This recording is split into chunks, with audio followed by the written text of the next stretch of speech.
Greetings aspirants, welcome back to Daily Current Affairs Analysis by CivicCentre IAS, where we shall discuss important relevant articles in the UPSC CSE Prelims perspective. Displayed are the topics which we are going to discuss today. The first article says that as the air quality deteriorated in Delhi NCR region, the centre implemented stage 3 measures of the graded response action plan on Thursday and banned construction and demolition activities, plying of BS3 petrol and BS4 diesel cars, and shifted classes for students up to grade 5 to the hybrid mode.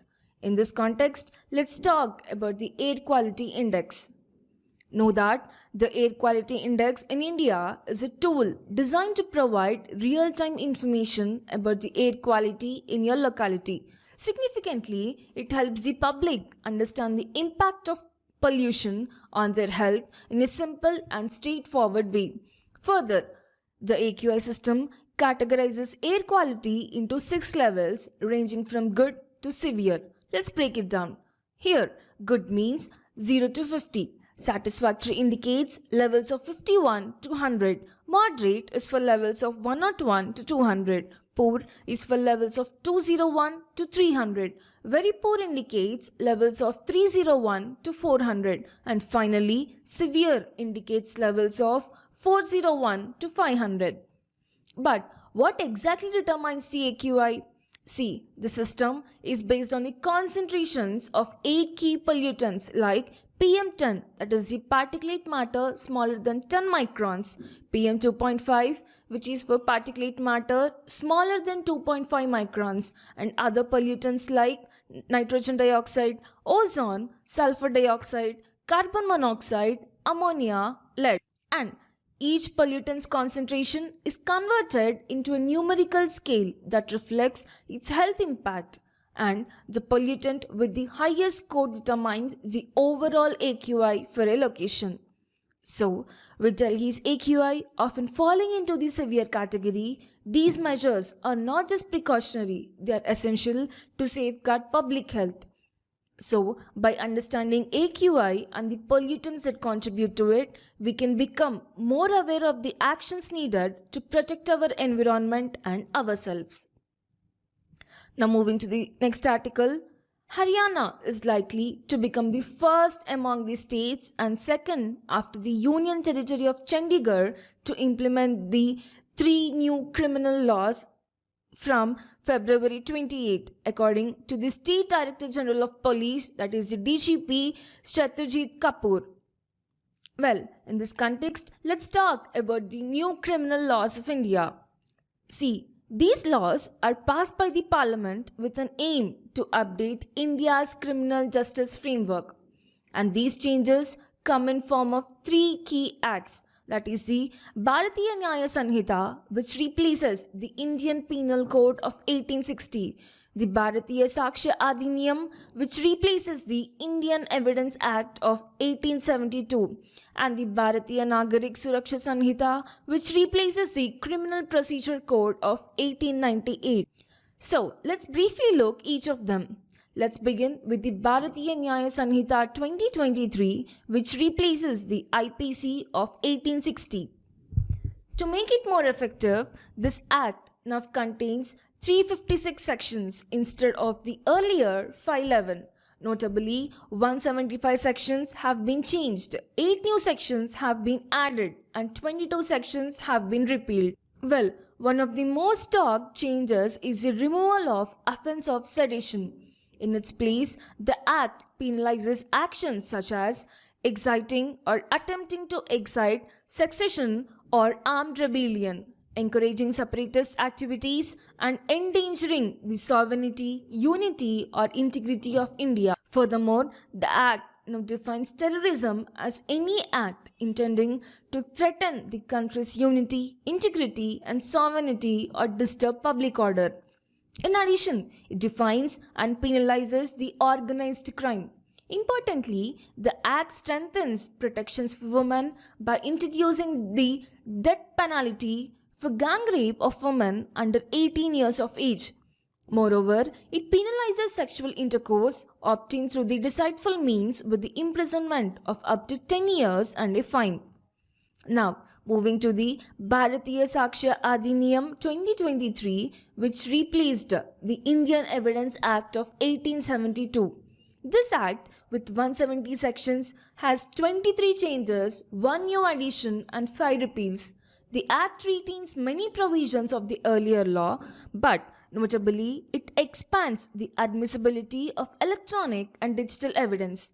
To illustrate this, it treats electronic records like emails, server logs, and messages on devices as equivalent to the paper documents. Additionally, the definition of document has been broadened to include smartphones, laptops, websites, and locational evidence.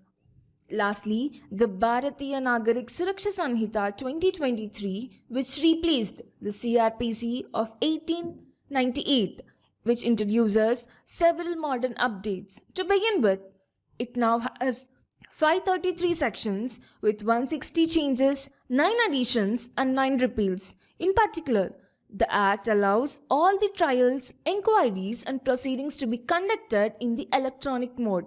Furthermore, it mandates forensic investigations for offences punishable with at least 7 years of imprisonment. Importantly, the Act sets specific timelines for various procedures, such as medical practitioners must submit the reports for rape cases within 7 days. Courts must deliver judgments within 30 days of arguments, extendable up to 60 days. Victims must be informed of investigation progress within 90 days. Sections Court must frame charges within 60 days of the first hearing.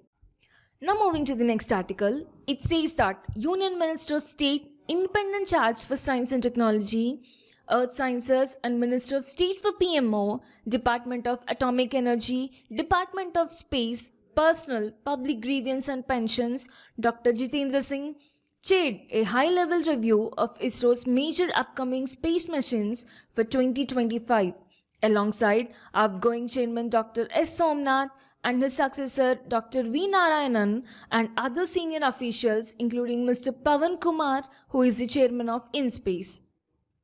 In this context, let's talk about Gaganyaan and also see some of the upcoming space missions by ISRO. First, let's talk briefly about the Gaganyaan mission. Know that it is an ambitious mission which aims to send a crew of 3 members into orbit for 3 days at an altitude of 400 kilometers, but before bringing them back safely to Earth with the planned landing in Indian sea waters. Significantly, the success of this Gaganyaan mission will place India among an allied group of nations, that is the United States, Russia and China, with the capability to conduct human space flights. Now, let's look into the objectives of Gaganyaan. Firstly, to undertake human space flights and to advance space exploration capabilities. Together, these goals aim to push the boundaries of India's space research to new heights. Now, let's talk about the rocket behind this mission. Know that ISRO is planning to use a modified version of its most reliable rocket, that is the LVM-3, which is a 3-stage heavy-lift launch vehicle that was previously known as the Geosynchronous Satellite Launch Vehicle MK3. Indeed, the LVM-3 is perfectly suited to handle the challenges of human space flight. Further, let's talk about the phases of Gaganyaan mission. Before the manned mission, ISRO has planned several phases for extensive testing and validation. To start with, the testing phase will involve the integrated airdrop test, which uses an Indian Air Force chopper to validate the deceleration system. Additionally, the pad abort test, where the crew module is dropped from a helicopter to study the impact at various heights and velocities, and the test vehicle flight conducted using a single-stage liquid rocket to stimulate an abort mission scenario. And following these tests, ISRO will launch unmanned missions for technology demonstration, safety verification, and system reliability. Moreover, to prepare for recovery operations, ISRO, along with the Indian Navy, conducted water survival tests to stimulate the recovery of the crew module. These trials mark an important step in ensuring the success of the Gaganyaan. And in the same context, let's see some of the ISRO's upcoming space missions for 2025.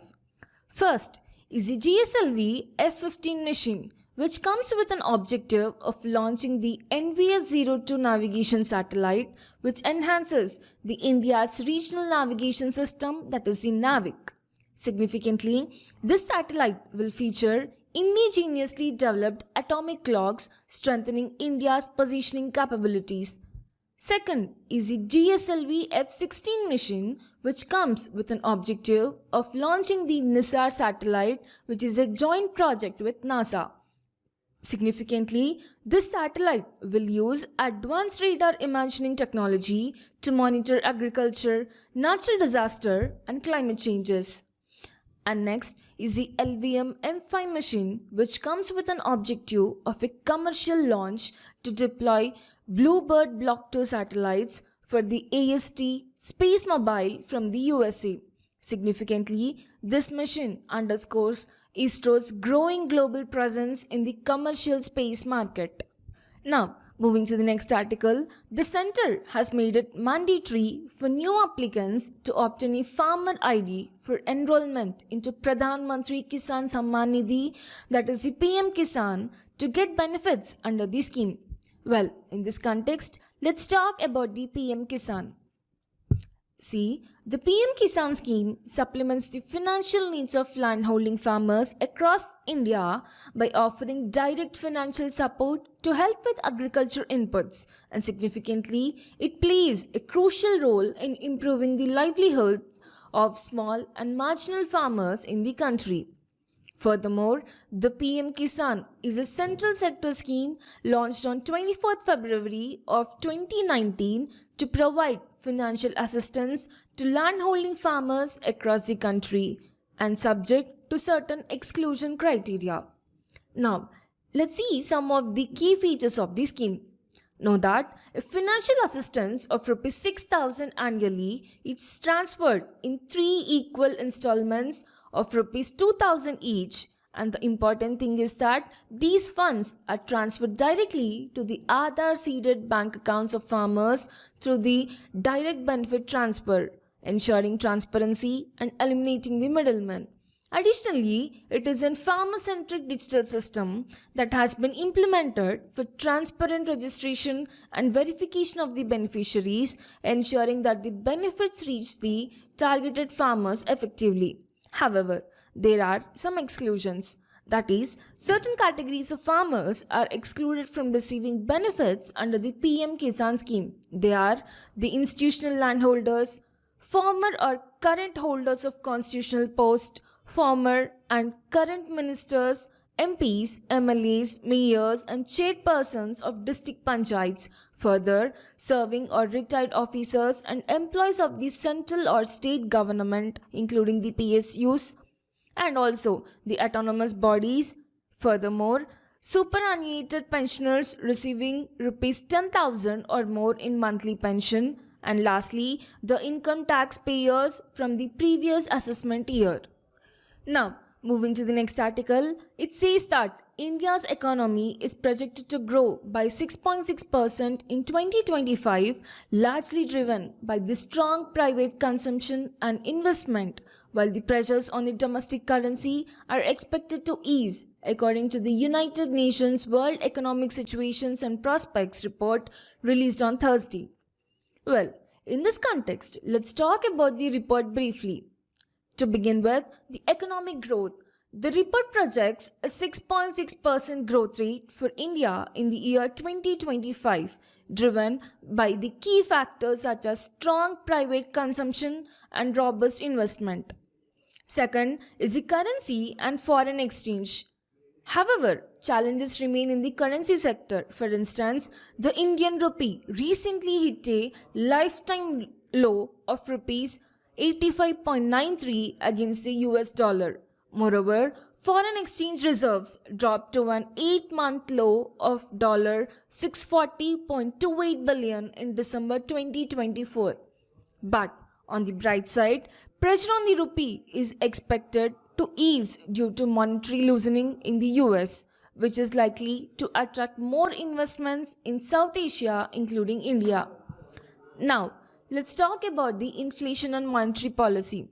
Know that across the South Asia, inflationary pressures are easing, allowing the central banks to reduce the policy rates. In India specifically, the Reserve Bank of India has kept its policy rate at 6.5% since February 2023 to manage the inflation risk. Meanwhile, other countries in the region have taken different approaches. For instance, Pakistan and Sri Lanka have reduced policy rates to support economic recovery, while Bangladesh continues monetary tightening to combat inflation caused by weaker agriculture production and the currency depreciation. Now, let's explore the key factors driving India's growth. First is the infrastructure development, as the capital expenditure on infrastructure is expected to create strong multiplier effects, boosting overall growth. Second is the exports. See, the growth in services and goods exports, especially in pharmaceuticals and electronics, will support the economic activity. Furthermore, the manufacturing and services, as the expansion in these sectors will remain a major driver of economy in the year 2025. Furthermore, lastly, it is the agriculture, as the favorable monsoon in the year 2024 have improved crop sowing conditions, raising agriculture output expectations for the year 2025. Turning to the labor market, urban unemployment stood at 6.6% in the quarter second of the year 2024, which is a slight improvement from 6.7% in the year 2023. However, despite the progress in female labor participation, substantial gender disparities still persist in India's workforce. Finally, let's discuss an exciting opportunity for India's economy, that is the critical minerals. See, India possesses significant untapped reserves of rare earth elements and other critical minerals. And currently, countries like India, Brazil, Vietnam, and Mexico account for only a small share of global production. Looking ahead, India is in a strong position to leverage these resources for economic growth, especially as mining dependent economies play a crucial role in global supply chains. In conclusion, India's economic outlook for the year 2025 is a blend of challenges and opportunities. While hurdles like currency depreciation and gender gaps remain, the projected growth rate of 6.6%, strong sectoral contributions, and potential in critical mineral offers a promising path forward. Moving to the next article, India's total export value of organic farming has a potential to reach rupees 20,000 crore in the next 3 years. This was stated by the Union Minister of Commerce and Industry, Shri Piyush Goyal, today during his address at the launch of 8th edition of the National Programme for Organic Production, in short, the NPOP, at the Bharat Ratna C. Subramaniam Auditorium in Pusa in New Delhi. See, in this context, let's talk about the National Programme for Organic Production, in short the NPOP, and about the organic farming. Well, the India's organic farming sector is making significant strides with its total export value projected to reach rupees 20,000 crores in the next 3 years. To support this growth, several government initiatives and technological advancements are being implemented to enhance the country's organic production and export capabilities. To begin with, the government has launched some government initiatives. Let's see them. See, the government has launched the 8th edition of National Programme for Organic Production, aiming to boost organic certification and export processes. In addition, the new portals have been introduced to streamline operations and improve visibility for the organic stakeholders. Significantly, these include the NPOP portal. See, note here, NPOP is nothing but National Programme for Organic Production, and the Organic Promotion Portal, TraceNet, 2.0 and the Agri Exchange portal. Now, let's know briefly about the TraceNet 2.0, that is the enhanced traceability. Know that it is an upgraded online traceability system for organic agriculture and processed food products. Significantly, this system enhances transparency, compliance, and regulatory oversight, which are crucial for the growth of India's organic sector. Moving on, organic farming is being promoted as a sustainable practice, especially as it combats issues like soil degradation, water scarcity, and overuse of chemical inputs.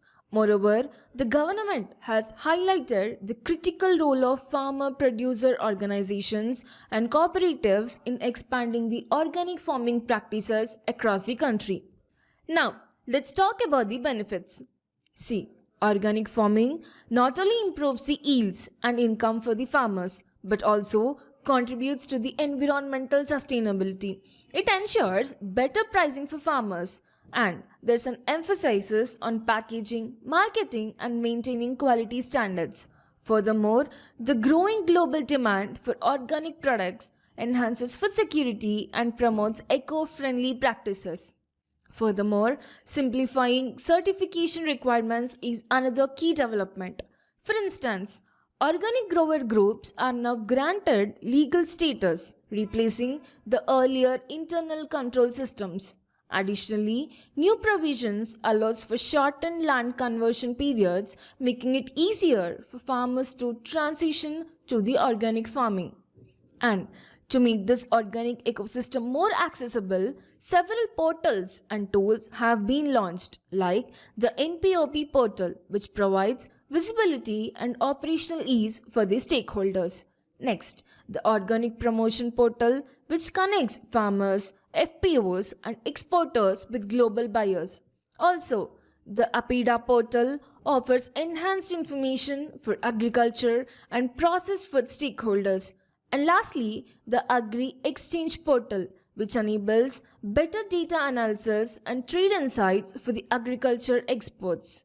To conclude, see, India's organic sector is also making waves internationally. For example, the recent event saw participation from trade partners like the USA, European Union, Australia, and Japan. This highlights India's growing role in the global organic market and its potential to become a major player in this industry. Now, let's see the last article of the day, that is the text of PM's remarks at the start of Genome India project. So, in this context, let's talk about the Genomic India project on biotechnology. Know that it was launched 5 years ago. Significantly, this initiative aims to map the genetic makeup of Indian populations. Despite the challenges like the COVID-19 pandemic, over 10,000 genomes from diverse populations have already been sequenced and stored at the Indian Biological Data Center. Importantly, this project involves collaboration between over 20 leading research institutions, including the IISCs, IITs, CSIR, and BRIC. Together, they are making significant contributions to India's rapidly growing biotechnology sector. Now, let's talk about its impact on biotechnology. See, the Genome India project is considered a milestone in India's biotechnology revolution. By providing valuable data on the genetic diversity of Indian populations, it is helping us to understand the genetic landscape of the country. In doing so, it enables policymakers to craft health policies and solutions that cater to India's diverse needs. In addition to this, the project is critical for addressing genetic disorders prevalent in these specific communities. For instance, it can help identify disorders like sickle cell anemia in tribal populations. Furthermore, it will assist in developing personalized medicine and effective treatments tailored to genetic identities, significantly improving the healthcare outcomes. Beyond the healthcare, the Genome India project is contributing to the rise of India's bioeconomy, which has grown from $10 billion in the year 2014 to over $150 billion today. And this growth is driven by sustainable development, innovation, and job creation. Moreover, the introduction of the Bio E3 policy aims to position India as a global leader in biotechnology, much like the country's IT revolution.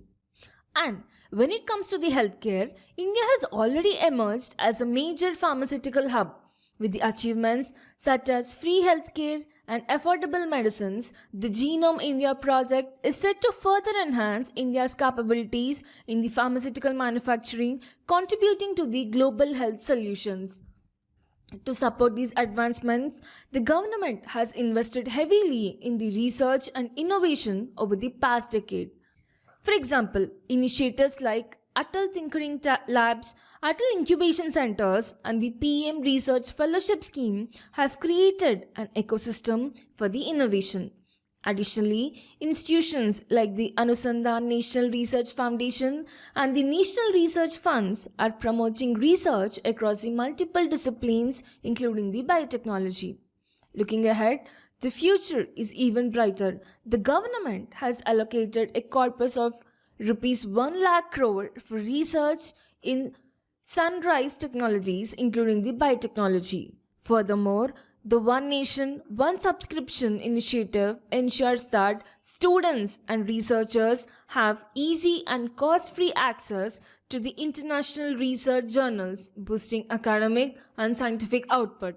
Finally, India's growing expertise in genetic research through the Genome India project is strengthening its global reputation as leaders in scientific innovation. With its advancements in biotechnology, India is poised to set new benchmarks in genetic research and healthcare solutions. That's all for today. So today we have discussed 7 articles for the day. And we'll be back tomorrow. Until then, this is CivicCentre empowering you with knowledge. Thank you.